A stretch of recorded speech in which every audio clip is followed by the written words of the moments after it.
Hello, welcome back to Let's Play Shadowrun. And, okay, Hong Kong. And we're going to go here. You're going to say you're not ready. Yep, okay. You're probably going to say the same thing, but I'm holding off on character-related missions yet. No, I'm ready to go when you are, but it doesn't hurt to do last-minute inspection. Message me from the MTR station when you are ready. See if there's anything more here. One unusual piece lies atop the various odds and ends, however, golden hairpin with an orchid motif. The hairpin is delicately crafted with a long golden stem terminating in a chain of orchids that dangle upon a thin chain. Examining this chain more closely, you observe a thin fiber optic wire twining between the links back upward into the stem. There is a small switch near the base of the stem, undoubtedly connected to the fiber optic wire. At the touch of your finger, the hairpin springs to life. Colored light, blue and purple, plays along the edge of the orchids.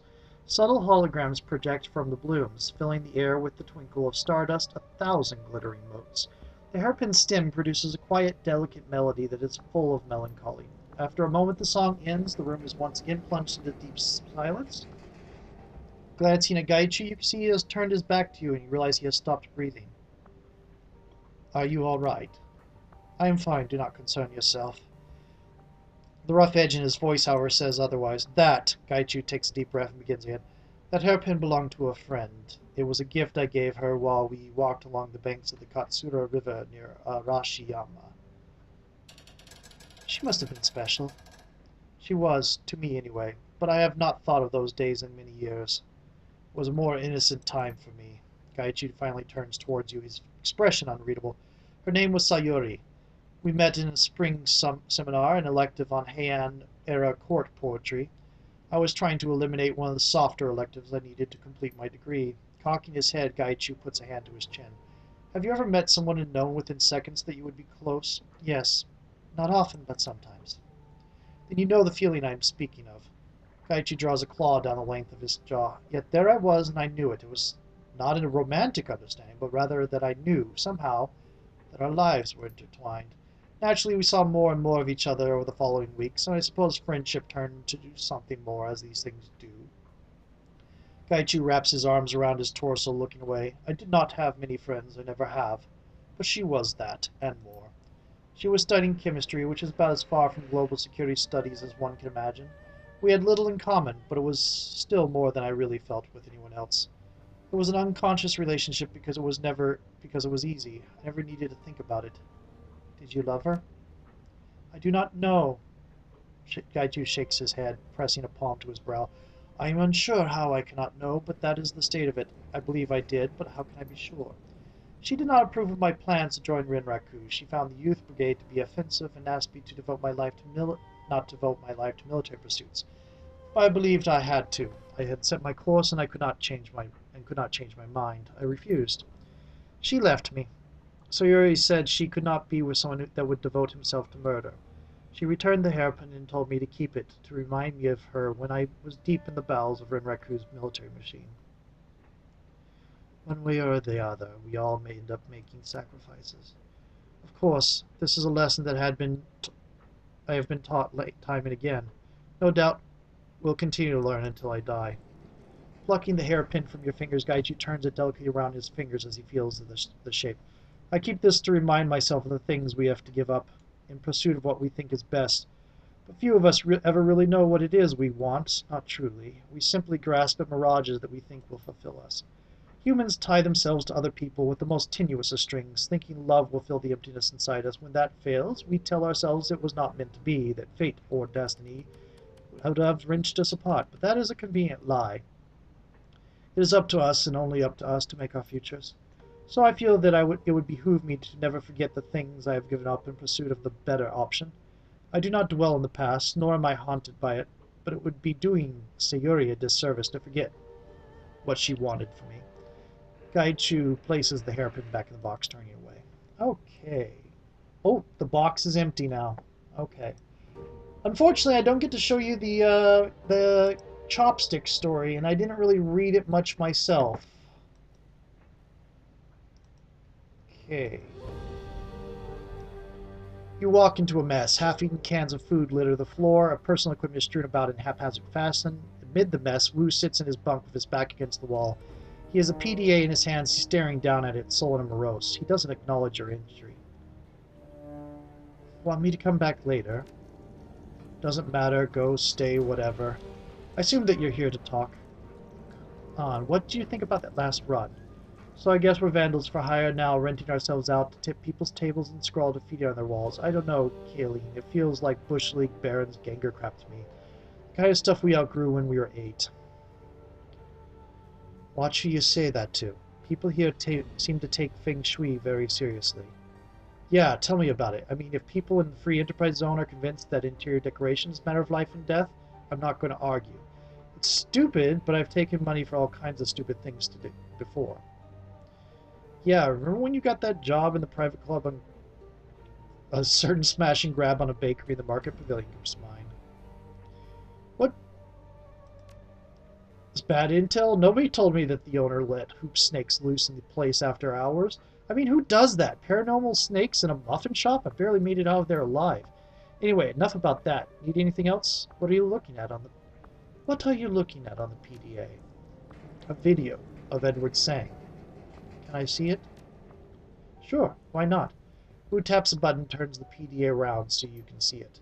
The footage shows a serious Chinese man in an expensive suit sitting behind a large solid wood desk covered in blue prints. The man is holding a magnifying glass over one of the plans and studying it intently. He folds the blueprint over and checks the one beneath it. The nameplate on the desk reads Edward Sang, Vice President of Special Projects. The video is rough and contains no sound. It may have been footage for a documentary that was never completed.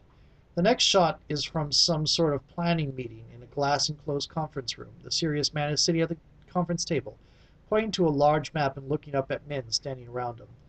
He is explaining something. They look at each other and nod, clearly impressed by what he has to say. The whiteboard at the end of the room bears the words Groundbreaking, 21st May, 2022. Written in bold characters, Raymond's writing.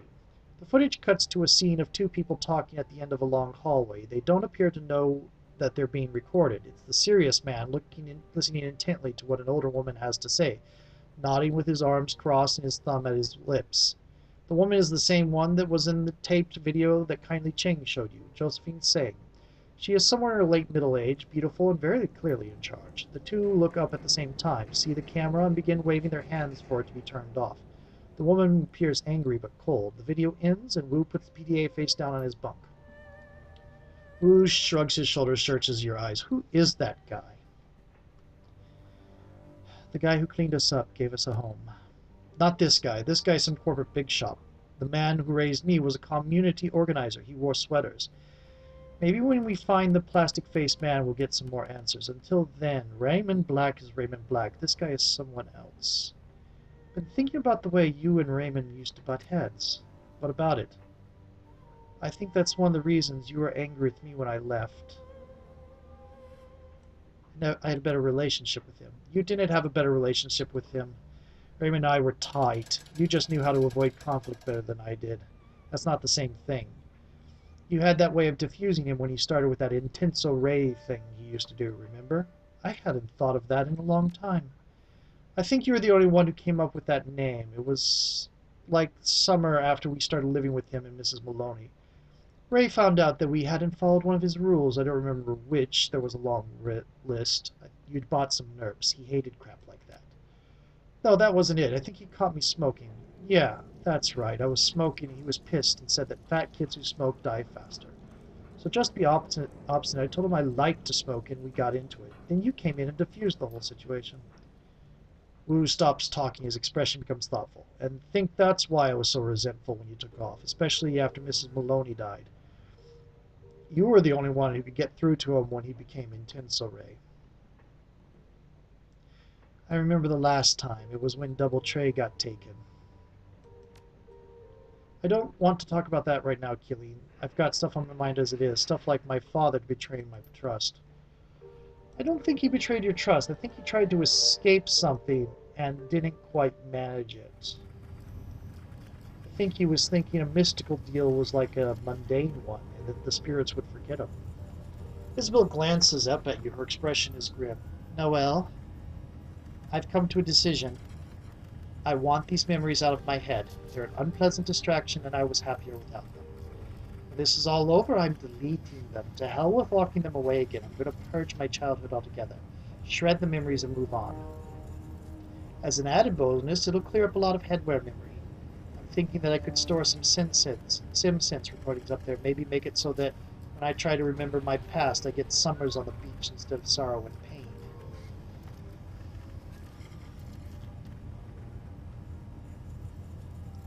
If you think that'd make you happy, then I say do it. They're your memories, and it's your decision. You're damn right it is. These memories can still help us, so I'll tough my way through it for now. When this is all over, they're going the way of the dodo. Period. Oh, I'm going to sneeze again. She squeezes her eyes shut, rubs the bridge of her nose between her thumb and forefinger. Anyway, I guess that you're here with more questions, right? Let's get them answered then. Any thoughts about that last run? You know what? Wujing is the kind of thing you'd never see outside of China. Chih! Good grief. Nobody's going to hire you to run around tilting paintings and breaking potted plants in Stockholm or Florence. Here, though, that stuff has real power. I've seen it work. A few subtle shifts in geomancy can make or break projects, people, even companies. I don't have any idea how it works, but I've seen too many people fortunes shift as soon as Feng Shui Master gets involved. I'm also not sure how much it can affect the fortunes of a company as big as Wujing, but even a small shift is enough to cost a company like that millions of new yen. Anything else you wanted to know? I've a question about the walled city. All right, go ahead. Is there anything else you can tell me about the Yama Kings? Yeah, I've got another one for you if you want. I can't say whether this is based on any kind of truth or not, that's for you to decide, but it was always popular when I was growing up, especially with the other kids my age. You'll see why we liked it in the end. You've piqued my curiosity. Okay, this one was about a boy named Gordon Yam, and how he saved his mother from a fate worse than death. As the story goes, Gordon was the cleverest boy in the walled city. He could steal whatever he liked without getting caught. He could sneak into any room unseen. Could talk his way past any grown-up that might try to stop him. You could picture a real hero figure for the 9-year-old set. So one day Gordon's mother fell ill. It was a bloody flux brought on by a curse, and it was going to kill her.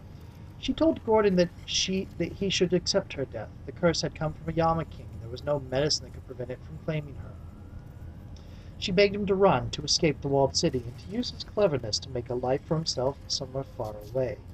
Gordon loved his mother, and he refused to obey her request. Instead, he searched high and low for a way to save her life. For a long time nothing came to him, but finally he happened upon an old man who told him about a powerful Yama King that could cure any ill for a price. Which Yama King? One of the ones that you've told me about, or a different one? Different. He doesn't have a name. Or he did, but because of what happened, speaking it is taboo. The story's a little fuzzy on the details. We always just called him the Nameless King. So Gordon went out in search of the Nameless King. He made his way through the Triad territory. He passed the Thrill Gangers and the Organ Lakers. You know the drill. Eventually he made it to the inner walled city, where he found the Nameless King's court. The human servants of the Nameless King took Gordon to stand before the creatures they worshipped, and Gordon proposed his deal. Nameless King, he said, I need your help. My mother is dying of an ill that only you can cure. That may be so, said the Nameless King, but what is it to me? What will you offer me if I spare her? If you restore her to health, I will join your court in repayment. I, the cleverest boy in Walled City. I will serve you loyally and well. The Nameless King was excited then, for he knew of Gordon's cleverness, and he coveted the little boy's soul. Gordon pulled a braid of his mother's hair from his pocket and held it out before the Nameless King. A lock of my mother's hair, O King, he said. Cure her of this flux, and I am yours to command as you please. The Nameless King worked his magic, and Gordon's mother was cured. So what happened then? Did Gordon join the Nameless King's court? No. When the Nameless King turned on Gordon, he laughed in the monster's face. I have tricked you, Nameless King, for my mother was the property of another of your kind. In curing her, you have robbed a Yama King of his dinner. The nameless king raged and turned on Gordon, his razor blade fingers flexing wide. But before he could bring his arm down in a killing stroke, it was caught in the grasp of 1,000 hooks, claws, and fangs. The Yama Kings, all of them. You have stolen from one of your own kind, brother, said the Yama Kings. Her life was not yours to save. Gordon slipped away as the Yama Kings descended on their brother. He did not watch as they tore the nameless king apart and bathed in his steaming viscera. He made his way back home to his mother, who was cured. And that was the one time that a living boy outwitted a Yama King. She stretches, cracking her back, clears her throat awkwardly. And that's the story.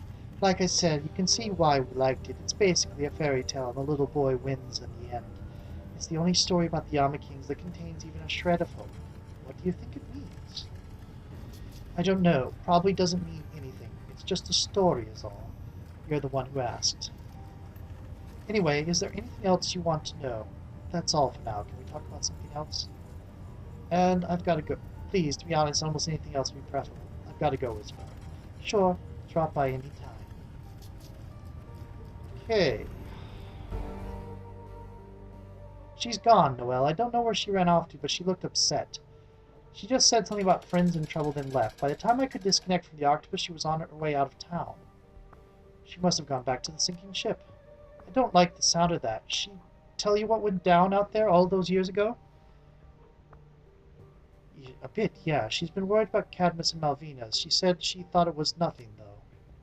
Turns her back and begins grabbing her gear. Well, apparently she's changed her mind, so we better go and get her then, hadn't we? Let's do it. I'm going to arrange transport out to Hong Kong Bay.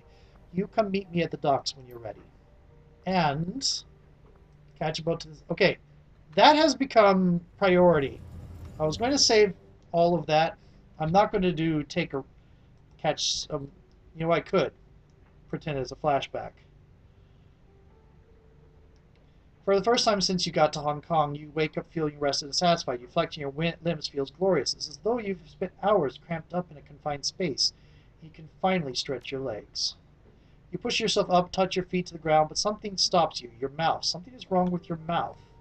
Run your tongue over your teeth.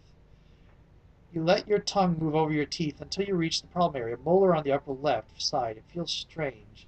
You apply pressure to the tooth and it slides free from its moorings, as if nothing was ever holding it in place to begin with. As the tooth comes free in your hand, an image etches itself in your mind. A great chamber, hazy in form and outline. Clouds of red mist that fill the air, perfuming it in salt and copper. Great columns stretching up from the ground to pierce the sky. And above it all, the enormous grinding gears of a broken machine.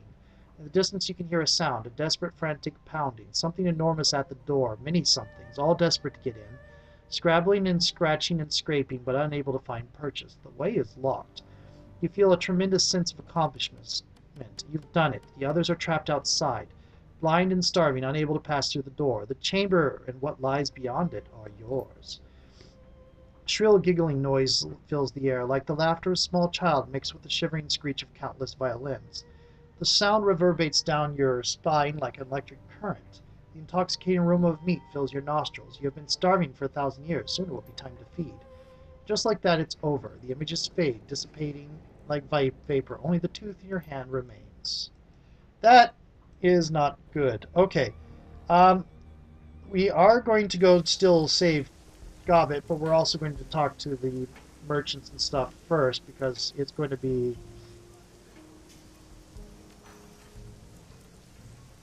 it's going to be a thing. Okay. Let's go talk to Crafty. Things are coming to a head. I haven't managed to dig up any more info on the Yama Kings yet, but that isn't for lack of trying. Pulling all-nighters isn't as much fun as it used to be. If you need some magic, I'm your girl, but that's all that I can do for you right now. Just browsing. Thanks, Crafty. See you around. Okay. Again, you guys are gonna, I think, be finished in your conversation. Look who's back, and this is... Anything would be great. Sure.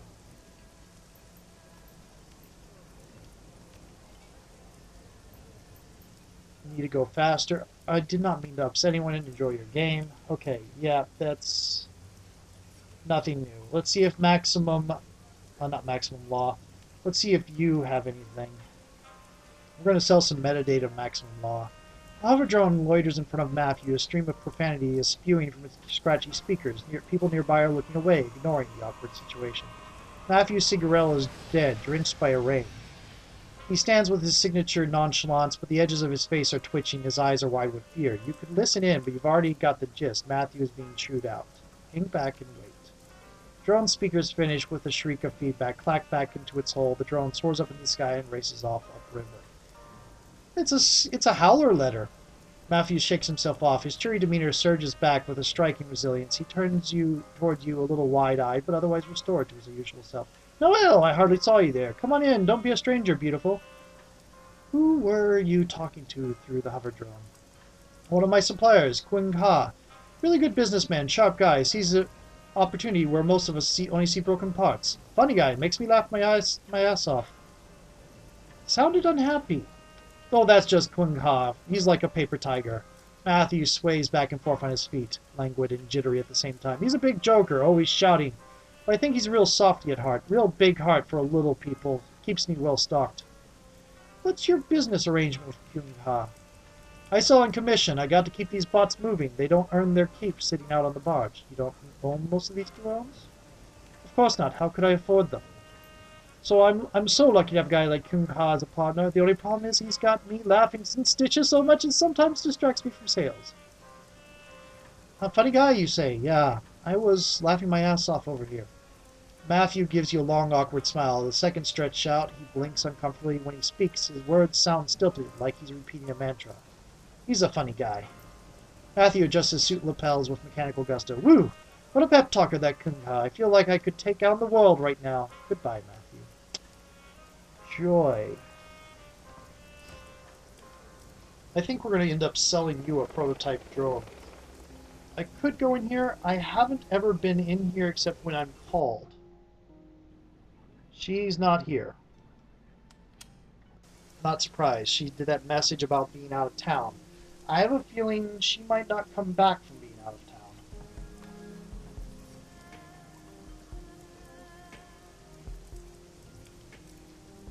Okay.